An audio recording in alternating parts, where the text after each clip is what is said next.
Hey YouTube, Brian here, back with a shorter video this time.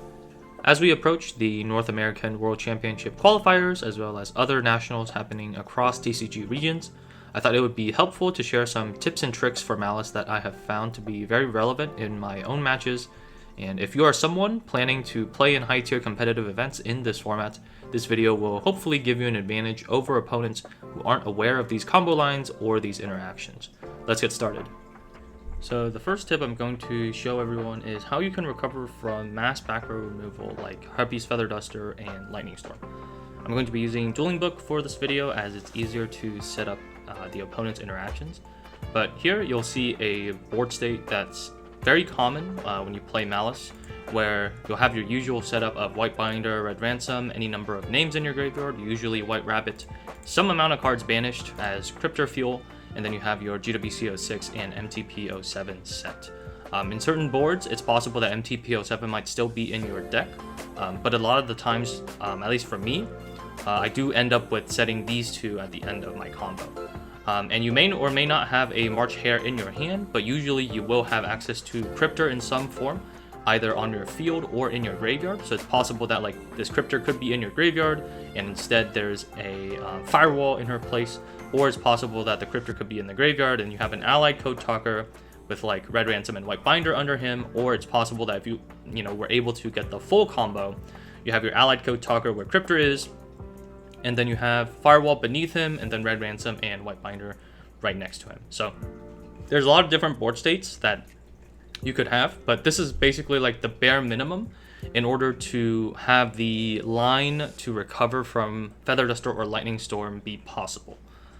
So what's going to happen here is we have this setup, and our opponent is going to go ahead and use Feather Duster.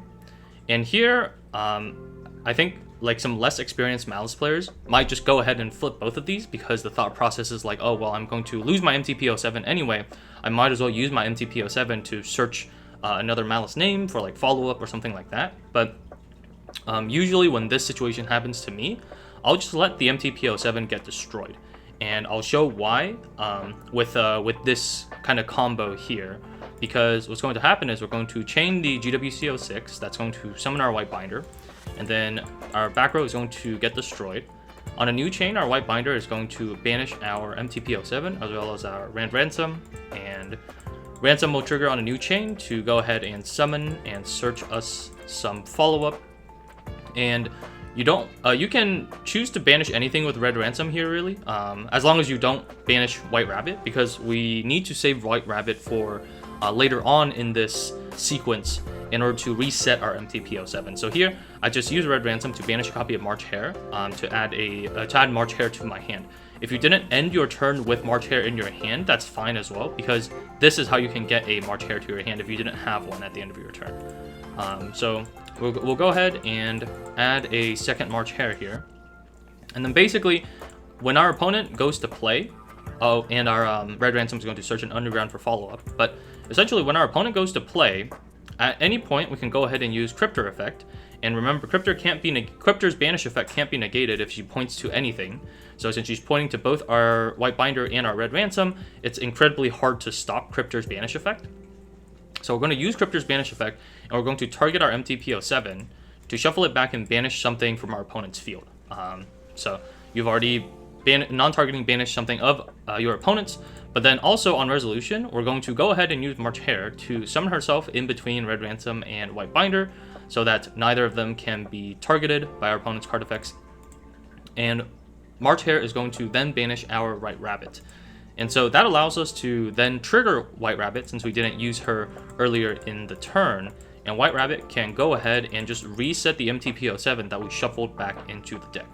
So you can see that even though we got Feather Dustered, we are able to reestablish the MTP07 just by recycling it with Cryptor and then resetting it with the White Rabbit. And then to use this MTP07, you just have to banish your White Binder for cost, and you still have your Ransom and your Cryptor here to make it so that your MTP07 still banishes a card on the field. And you can even trigger your White Binder on a new chain to summon and draw a random card. So this combo, you still get all of your follow-up, and is just a really strong way to recover from mass backrow removal, and it's something that you definitely should keep in mind should this kind of situation happen to you. Alright, so for this combo, I'm going to show everyone what our bomber lines are under Chaos Hunter. Now, Chaos Hunter has kind of seen like a fluctuating amount of play, and I don't know how common Chaos Hunter is going to be going forward and going into national events at both, you know, the North American one as well as national events happening in other regions. But you know, if you're in any region where like obtaining copies of Molcharming Meows might be like difficult, then I think there's a pretty good likelihood you're going to see Lancia and Chaos Hunter be the preferred Maliss hate of choice for a lot of players. And so this is a line that you definitely will want to know in case you are put under Chaos Hunter. So I'm going to show this line with Chessy Cat, which is our weakest starter, and this line does require you to have access to backup, but it can be backup herself, or it can be copies of AI Michu. Just any way to backup works. You can even do this combo with March Hare as well. Any Maliss name technically works. It just gets you just have to sequence it differently. But here we'll just show the combo with Chessy Cat, and of course you need a random discard for the backup Adagnister. So we're going to start our turn by normal summoning Chessy and link into our Lingaribo. Our opponent is going to Chaos Hunter us here, so they're going to just discard a card, summon the Chaos Hunter. Now we cannot banish cards, but we can still recover perfectly fine with our backup Adagnister. So we're going to use backup effect. Here I accidentally discard her, but you're just going to summon her from the hand and then use her effect to go ahead and search for a copy of Wizard. Then discard your Fuelos and make your Splash Mage. And then Splash Mage can then summon back your Chessy Cat, and then you're going to link for your Red Ransom. Red Ransom here is going to then search you your Underground. And then here, we're going to use Wizard effect to target our Chessy Engrave and special summon both. Then we're going to link Wizard and our Red Ransom into our copy of Topologic Bomber Dragon. So now, in order to trigger our Topologic Bomber Dragon, we're going to link our Chessy Cat into our second Lingaribo. And this is why the second Lingaribo does come up sometimes, is just having another link 1 that you have access to off of any like generic cyber monster is like very helpful, especially for a situation like this. So we link for Lingaribo in order to trigger our Bomber Dragon effect, which will go ahead and clear our opponent's Chaos Hunter. This combo, you can also do it with Pit Knight early instead of Bomber Dragon. You can just summon Pit Knight early into Lingaribo zone, and then you can make Splash Mage to where Pit Knight early is pointing, and then Pit Knight early can chain when you use Splash Mage effect in order to negate your opponent's Chaos Hunter. I just find that Bomber Dragon has a bit more utility in terms of like being an end board piece, especially in kind of weird board situations where you got hand trapped, and sometimes he's just really nice to have as a backup like end board piece. But in any case, now that we've cleared our opponent's Chaos Hunter, we can then use our Maliss and Underground to banish our Mirror from the deck. And here you have a couple of options. You can use Mirror to banish Red Ransom, or you can use Mirror to banish Chessy Cat. I would not banish the Red Ransom here because keep in mind the Topologic Bomber Dragon is his effect is mandatory. So anytime a monster is summoned to any link zone, not just his link zone by the way. So if you summon to Red Ransom's link zone, then you will trigger Bomber Dragon's effect as well to destroy all monsters in the main monster zones. So if you banish the Red Ransom here, you have to summon Red Ransom to one of the zones Bomber is not pointing to, but then like whatever name you banish off of Ransom, you are only able to summon it to a zone and link monster points to, which means you will guarantee trigger your Bomber Dragon effect. So obviously we don't want that. We don't want to blow up our own board for no reason. That's why instead we're going to use Mirror to banish our Chessy Cat here, and then that will search us a copy of March Hare. Then Chessy Cat will trigger to special summon, and we can even use Chessy's effect to go ahead and draw 2 using the March Hare that we just searched, and I'll just represent the random draws here with 2 copies of Fuelos. March Hare can then add herself back to the hand, and then here we're going to link into another copy. We're going to link into a copy of Wicked, and even though we have already gone through our backup Adagnister, the Wicked is the only monster we can make here since we already got Cyber locked by the Wizard Adagnister, and just having the Wicked here to clear the Bomber off the field makes it so that we don't have to worry about blowing up our own board for the rest of the turn. So we're going to use March Hare here to go ahead and banish Red Ransom, and then we'll use Red Ransom as Chain Link 1 and Wicked as Chain Link 2 just to chain block our Red Ransom. Wicked is going to search us our backup at Ignister, and then Ransom is going to special summon and banish a copy of Dormouse from the deck. Dormouse is going to special summon, and then Dormouse is going to use her effect to banish White Rabbit, and then White Rabbit can go ahead and summon and set GWC 06. So after we do that, we can go ahead and link Wicked as well as the March Hare into a copy of White Binder, and then White Binder can go ahead and set MTP 07. Here I forgot to use White Binder's effect on summon to banish, but on summon you can also banish like a name or two from the grave just to fuel the cryptors that we're going to be making. And then we can link 3 into our cryptor, and then link 4 into our Firewall Dragon.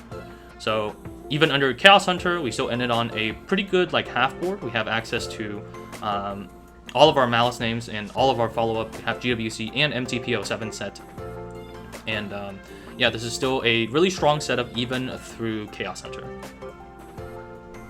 Alright, this next interaction is something that I've actually talked about in some of my previous videos, but having GWC and White Binder Engrave is a very common setup that you'll have to deal with any kind of graveyard effects that your opponent might be trying to play into.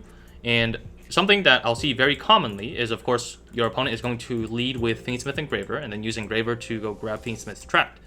They're going to use Tract here, and you can very easily answer the entire Fiendsmith's line by just chaining your GWC here and summoning your White Binder. And your opponent's Tract is going to resolve, adding their Lurry to their hand and then discarding their Lurry.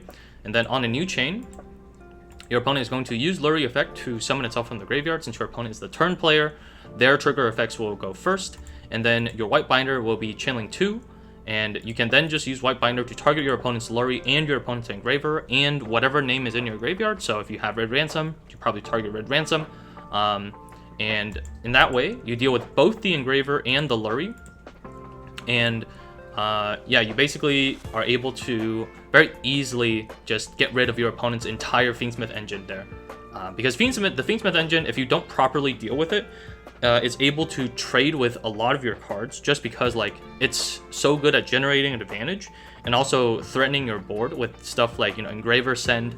Yeah, so that's one way you can completely dismantle your opponent's Fiendsmith engine.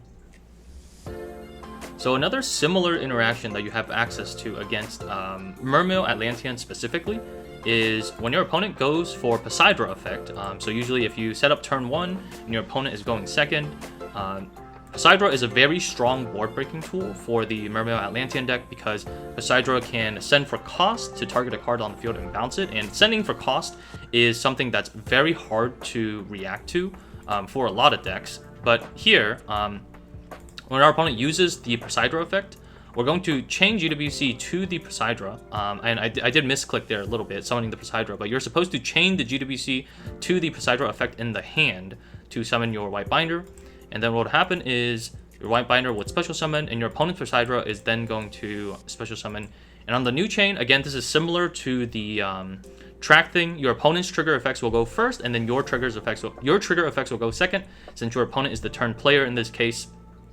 And they're going to send a copy of Atlantean Dragoons for cost in order to target your White Binder to bounce it. Now, your White Binder will then trigger on a new chain to target your opponent's Atlantean Dragoons, as well as, you know, if they have other waters that you want to banish, you can banish that. If you have monsters in your own grave you want to banish, you can banish that. And because you, when this resolves, White Binder will banish the Atlantean Dragoons before it has a chance to activate. Because the Atlantean Dragoons was sent for cost, it has to activate on the next available chain. But since it was removed from the graveyard before it's able to activate, it's now no longer in the proper location where it met its trigger. This is kind of like a more advanced ruling in Yu-Gi-Oh, where having knowledge of this interaction can give you a leg up in not just like the Atlantean matchup, in like a lot of other matchups as well. And I'll show another application of this in something like your matchup against like Mitsurugi Raziel. But yeah, there are a lot of kind of niche interactions like this where you can basically completely remove a portion of your opponent's extension just by timing your own kind of plays at the right time. Because even though we do get our White Binder bounced here, we're able to completely remove the Dragoons and not let our opponent get an additional search, which can be very impactful in this case. Alright, this last set of interactions here, we're going to be going over a matchup that you will be seeing a lot in this current format, especially if you play on a very high competitive level. So Mitsurugi is a deck that is pretty much everywhere, and it can be played from pure Mitsurugi to Mitsurugi Ryziel to Mitsurugi Ryziel Fiendsmith. There are a lot of different things you can do with that deck. And one of the most important things against this deck is Bystial and Nibiru usage. So a very common thing that will happen, especially with like greedy Mitsurugi opponents, is they'll have a board like something like this. Obviously, you know, they might have more cards or less cards depending on, you know, how their hand is and how you interacted with them previously. But this is a very common setup where they have like a Mitsurugi monster in the graveyard, they have Murakumo on the field, and then they also have like, you know, just another monster on the field. And what they do is they go ahead and use Prayer's Effect to tribute their Murakumo, which they ritual summoned previously with, say, the Mitsurugi ritual spell. And they're going to then try to use both of Prayer's effects in sequence. Here, if you chain Magma to the Prayer's effect, since this Murakumo was tributed for cost, so this is the same thing as the Atlantean Dragoons, if this Murakumo leaves before it has a chance to trigger on the next chain, it will not trigger at all. So chaining your Magma here is very strong, because you get to banish the Murakumo, they don't get to summon the Murakumo back, and they don't get the additional search that they would normally get off of their Murakumo effect. So they can still resolve their prayers to add a Mitsurugi monster and then summon one from the graveyard. But the most important part here for you is just you've taken their Murakumo out of rotation. And it's quite hard for them to get their Murakumo back, because they would need to spend their Kusanagi effect in order to add the Murakumo from the banish to their hand.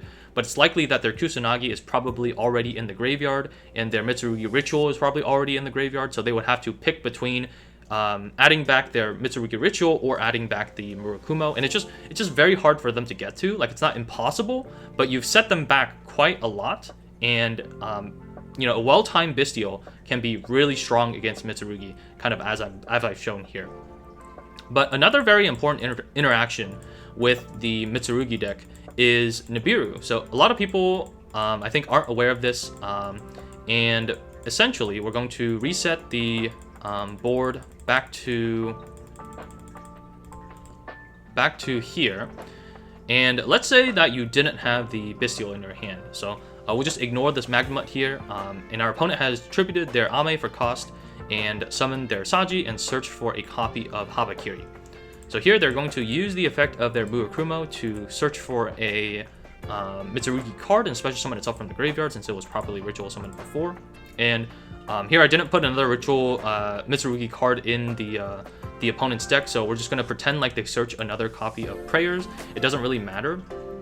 The important part here is you can, since this Murakumo has already used its effect to summon from the graveyard, you now don't have to be scared of tributing it for Nibiru's effect.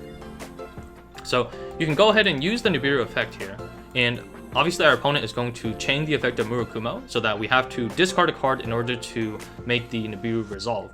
And I think a lot of people here don't realize that you can just discard the Nibiru itself. You don't have to discard another card from your hand, and if you discard the Nibiru, because Murakumo does not negate the effect if you discard a card, and if you discard the Nibiru will still try to resolve as much as it can. And so what it will do is it'll tribute all the monsters on the field, and then it'll try to special summon itself, but since it's no longer in the hand, it will not special summon itself, and you will also not give the Primal Being token to your opponent. So you've still tributed everything on the field, which is the effect that you actually wanted from Nibiru, and even though you don't get the Nibiru body, like, just being able to clear the field and not have to go -2 for it is still extremely strong, right? This is an interaction that, like, I think a lot of people, like, don't know about, that makes them think that, like, oh, Nibiru's, like, just completely useless into Mitsurugi, when that's not the case at all. Like, Nibiru, if you time it well and you wait for a good opportunity, can be extremely devastating against Mitsurugi players. So both Bystials and Nibiru here, they have their uses. Obviously, they're not the most amazing hand traps against Mitsurugi. You would much rather have something like Droll or one of the Charmies instead. But, you know, if you do open Nibiru or Bystials, just know that there are places to use them that can still like hurt your Mitsurugi opponent like a lot. And also, if you use a Bystial while they have Murakumo on the field, it's the same logic with Nibiru, where you can just choose to discard the Bystial itself, and it will still banish whatever you targeted. It just will not summon itself. So if you don't care too much about the Bystial body, you can just choose to discard the Bystial and still banish whatever you targeted. Alright, that's going to be it for this video, guys. Hopefully you found these combos and interactions helpful, and as always, thank you for supporting the channel. If you want to see more videos like this, make sure to subscribe, like, and leave a comment below or in our Discord. Best of luck to anyone competing in your own Nationals event, and I'll see everyone in the next video.